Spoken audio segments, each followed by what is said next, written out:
Now welcome to the block 3, Investing in Fixed Income Securities.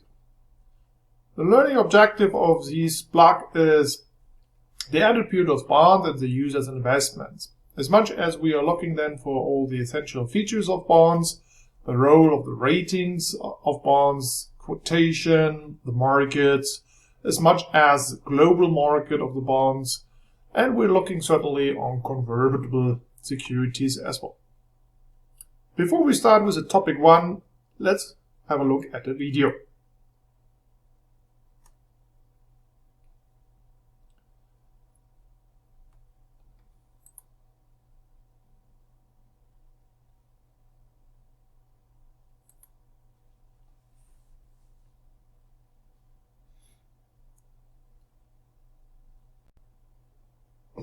Bonds are a common investment.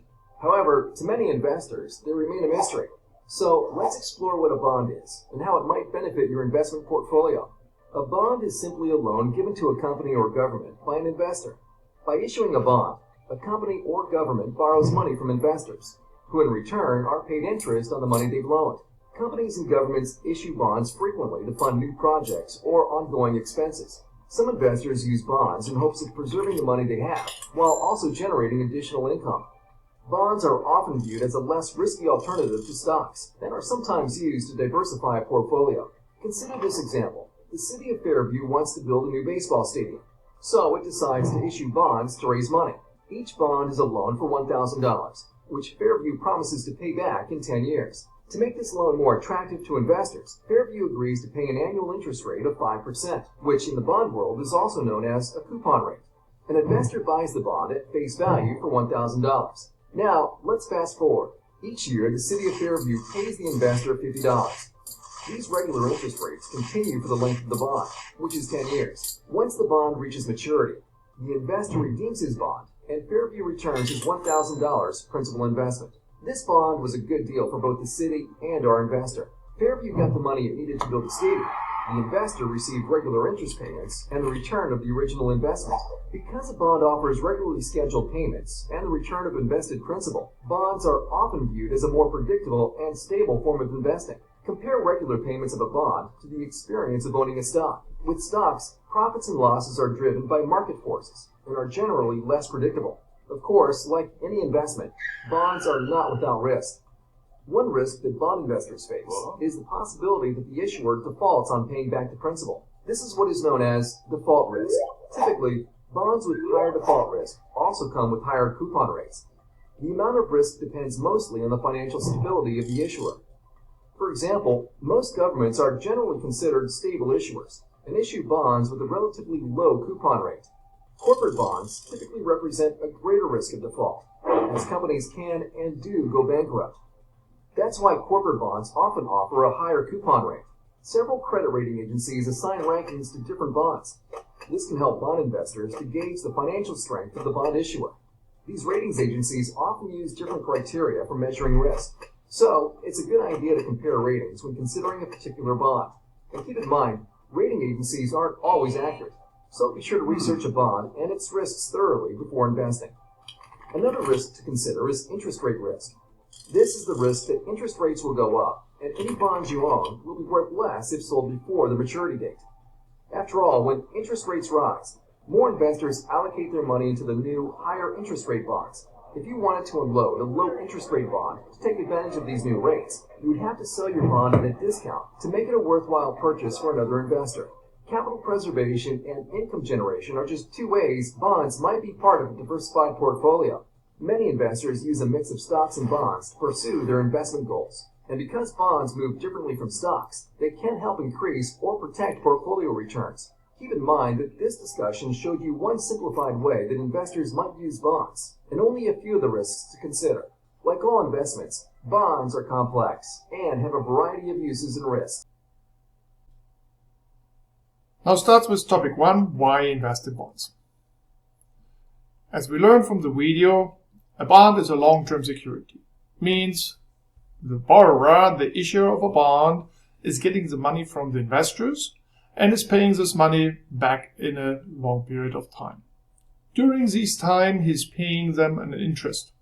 These periodic interest payments are fixed, and that's why it's called a fixed income security.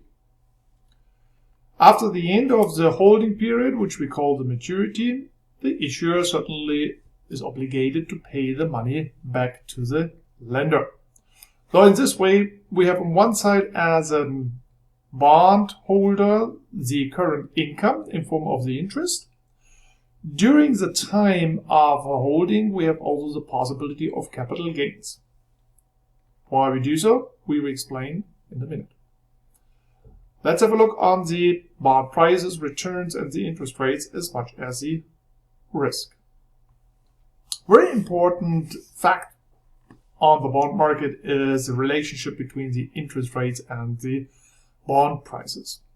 When the interest rates are rising, then the bond prices are falling. We have learned this from the video. The more the interest rates are rising, the people are moving these money more to the higher price, meaning higher yield bonds, meaning these lower yields are demand is falling, and that's why the prices are going down. Certainly the opposite is true as well. If the interest rates are dropping, then the bond prices move up due to the fact that everybody wants to invest in bonds when the interests are still high. Another important thing is that there are corporate bonds and government bonds, which are normally having the same direction, so they're moving together. When the interest rate of corporate bonds are going up, government bonds going up, and vice versa. Due to the fact that corporate bonds are more risky because they're having the default bankruptcy risk, they require normally higher rates. The difference between the government bonds and the corporate bonds is called the yield spread. When we look on the right side from the graph, we see here the green line at the government bond rates for different maturities, other two maturities from 1 year to 10 to 15 years. The red line are the corporate bond rates, and as we can see, due to the fact that they are more risky, there is a yield spread which is positive between the government bonds and the corporate bonds. Depending what kind of maturity we have, the yield spread can be even higher or lower. In general, the spreads are going down the lower the maturity is, so the closer the maturity date is coming. When we look on the interest rate over a long time from the 1963 to 2018, we see that there's a quite big movement and change in the interest rates. We're having here also the treasury bonds and the corporate bonds. The treasury here, the red line, while the corporate bonds being the blue line. You can see that the interest rates are varying between 4%, 2% nowadays, up to 14% in the 80s, 70s, and 80s. So there could be a high interest rate environment. There could be also a very low interest rate environment. Again, due to the fact that the corporate bond yield is a blue one, we can see also here always the yield spread. So that the corporate bonds having a higher yield than the treasury, the government bonds.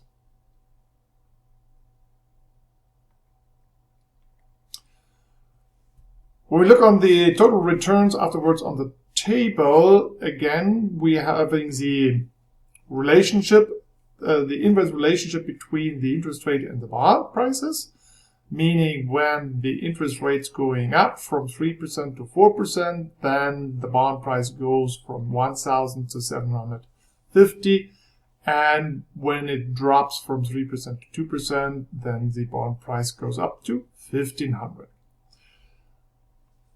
The fact that the bond price is going down, as the blue line, happens in 11 from 55 years.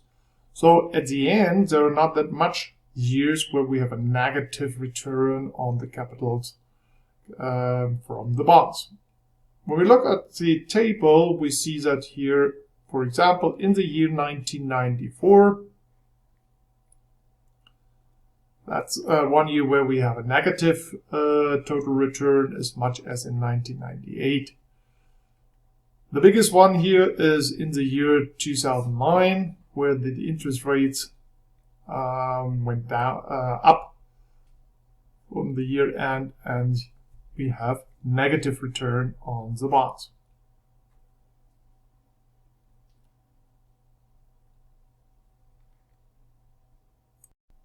Now, while we have seen that when interest rates are rising, that the bond prices are falling, this can have certainly then the opposite, meaning it has a positive effect, because when the interest rates are falling, then the bond prices are rising. And that is most of the time the case, at least over the past. Now, when we're comparing now the bond versus the stocks, then we can say that the returns for bonds are in general lower. Reason is relatively simple, because the risk is lower. While stocks are depending on the profit and the environment, the economy and the business model, and being an equity investment, the bond holders getting the money before the equity holders, shareholders, and that means they have lower risk. The same thing is that they're getting the money back by the end of the maturity. For that, if we're combining stocks and bonds in the portfolio, certainly it's possible to add stability into the portfolio. When we look on the historical chart from the comparison of stock and the bonds from 1990 to 2017, it's clearly visible that the stocks having a higher return, but we also see that this return is more or less purchased with higher risk. As you can see, the red line is the stock market with a much higher risk associated with the dot-com bubble concerns, the financial crisis concerns. But at the end, we have a much higher return, while the bond market, which is the blue line, showing more stability, less risky, but also lower return. Now, what kind of risk is associated with a bond purchase or a bond investment? As we have seen, the interest rate risk. Interest rates are changing, leading to capital gains or capital losses. Please always keep in mind the inverse relationship. If the interest rates are rising, the bond prices are falling. If the interest rates are falling, the bond prices are rising. Then certainly also the purchasing power risk, which means at the end, if the inflation rate is rising, then also the interest rate have to rise to compensate that, leading at the end again to interest rate increase. Then we've heard the default risk, which is a business financial risk. If the issuer of the bond is not able to pay back the money, then certainly the bondholders are losing money as well. The liquidity risk is seen as a situation that the bond might be not easy to sell on the market. If there is not much demand and the supply in the market, we know that it's very difficult to sell something, and then the spread between the purchase price and the sell price is high, and that leads certainly to losses if I want to sell my bond. The callable risk is a special risk in the bond market, which we talk about later more in deep. At the end, it means that the issuer of the bond is allowed to mature the bond earlier than the maturity.